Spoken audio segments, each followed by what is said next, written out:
mis amigos de la FHN, continuando con la serie de videos que hemos venido desarrollando semana a semana de detalles técnicos. Hoy venimos a hablar un poco de las razones por qué los aviones modernos actualmente son tan eficientes. Diciendo de que la eficiencia es unas capacidades de usar los mismos recursos y obtener diferentes resultados a mejora.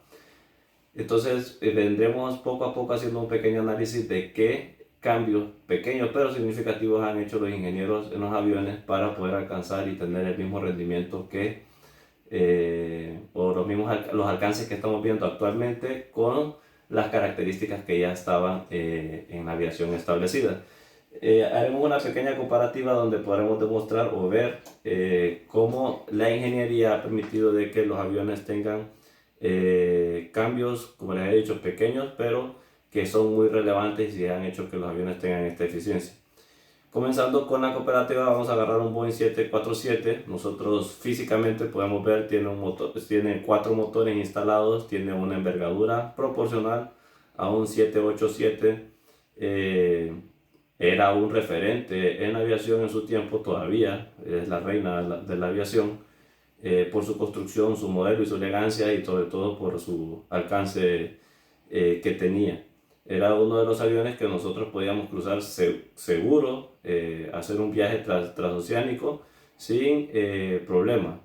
Pero actualmente, como se han alcanzado niveles de eficiencia, ahora es bien común o se está desarrollando los vuelos por medio de aviones con 2 motores, bimotores de fuselaje ancho, lo mismo que de 4 motores con fuselaje ancho, pero ahora vemos una disminución en las unidades de potencia y vamos a hacer un análisis por qué ahora estas unidades con 2 motores pueden alcanzar las mismas alturas, pueden alcanzar las mismas distancias y pueden llevar, de hecho, hasta un poco más de peso que los aviones que nosotros considerábamos hace poco tiempo atrás los seguros para cruzar el océano. Entonces, haciendo un análisis, vamos a comenzar a hablar de las unidades de potencia, que son los motores. Los motores han sufrido una serie de cambios, los cuales han permitido de que sean eficientes, sean seguros para el traslado de personas, cargas o diferentes tipos de aplicaciones en estos aviones.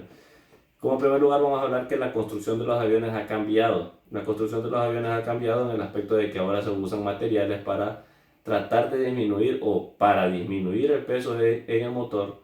También se han usado mejoras en los componentes de temperatura del avión, donde nosotros tratamos de mantener una termodinámica estable para eso se ha convertido en eficiencia. También se ha desarrollado el rendimiento del motor, se ha tratado de optimizar bajando su proporción de potencia en el aspecto de que no esté todo el tiempo el avión operando al 100% de la potencia, sino que alcance un 65% de la potencia.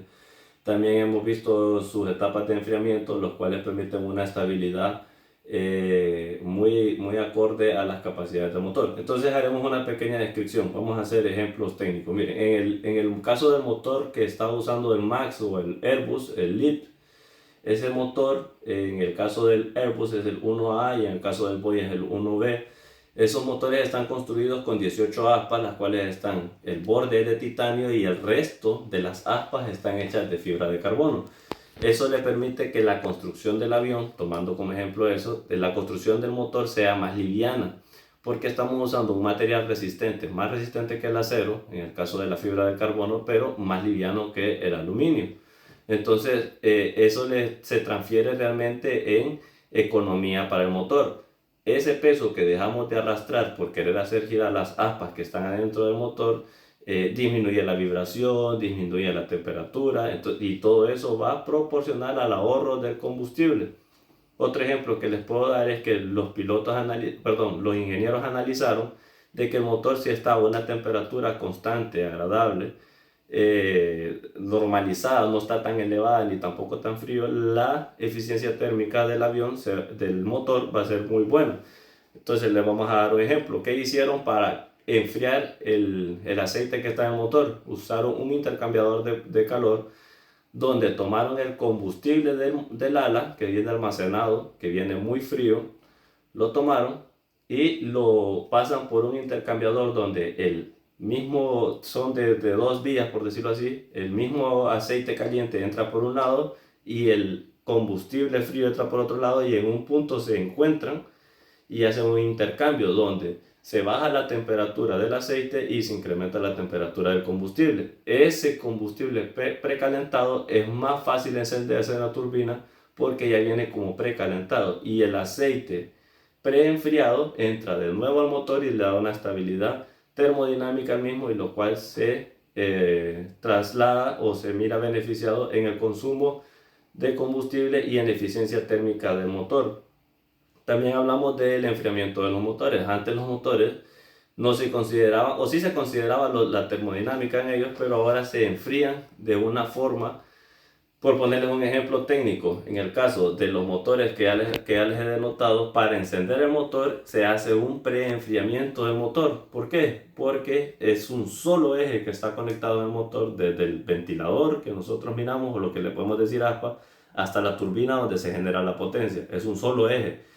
Pero la temperatura que tenga el ventilador no va a ser la misma a la temperatura que tenga la unidad donde se convierte la potencia en la turbina. Entonces los ingenieros vieron a bien poner a rotar el motor para que entre aire a todos los componentes, se enfríen, se estabilicen, y una vez estabilizados a la misma temperatura el motor pueda arrancar, evitando de que el eje que conecta el ventilador con la turbina tenga torceduras, porque si tienen torceduras van a haber vibración en el motor y va a ir perdiendo eficiencia al transcurso de los años o al transcurso de los usos del avión. Entonces por eso también se toma en cuenta. Les decía que el rendimiento también se ha bajado. Este motor tiene que tener la capacidad, o en el caso de una emergencia, tener la capacidad de sostener todo el avión, ¿me entienden? Entonces es un motor sobredimensionado para la proporción. Entonces sería absurdo de que el piloto vaya volando al 100% de la potencia todo el tiempo.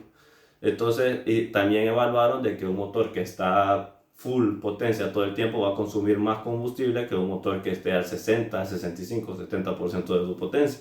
Entonces también evaluaron de que el rendimiento del motor fuera óptimo para las alturas y para las distancias que querían alcanzar.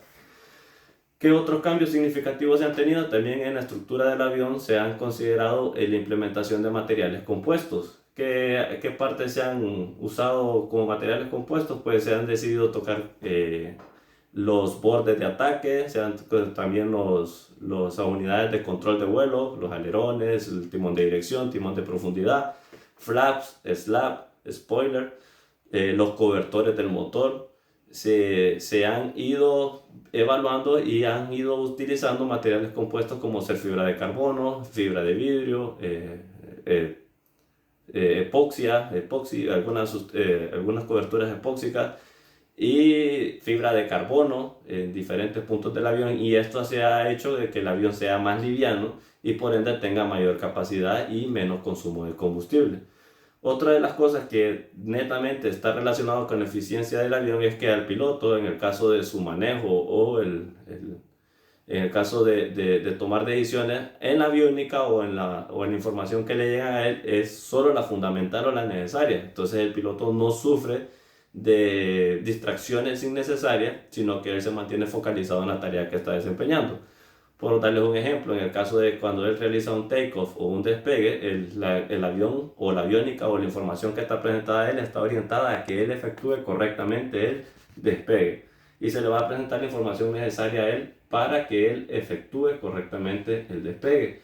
En la fase de vuelo, crucero, él va a tener información de rendimiento, de potencia, cuánto combustible, cuánta distancia. En el caso del aterrizaje, lo mismo, qué distancia está de la pista, cómo está la pista, el clima, la cercanía al suelo, la cercanía a otros aviones.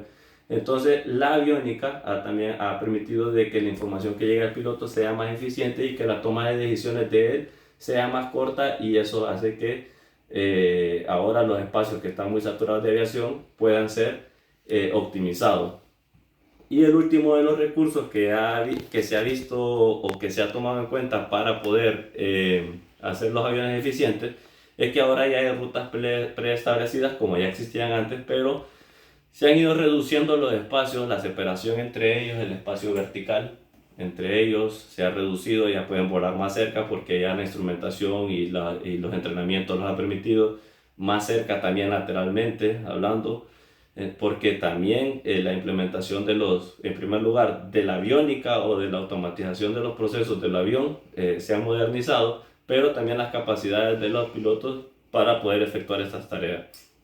Y estas son algunas de las pequeñas razones que traen grandes beneficios a la aviación y la hacen tan eficiente con sus alcances y con sus consumos. Espero que este video les haya parecido interesante. Estoy atento a sus comentarios para sugerencias en próximos temas y le agradezco por su atención. Que tengan un bonito día.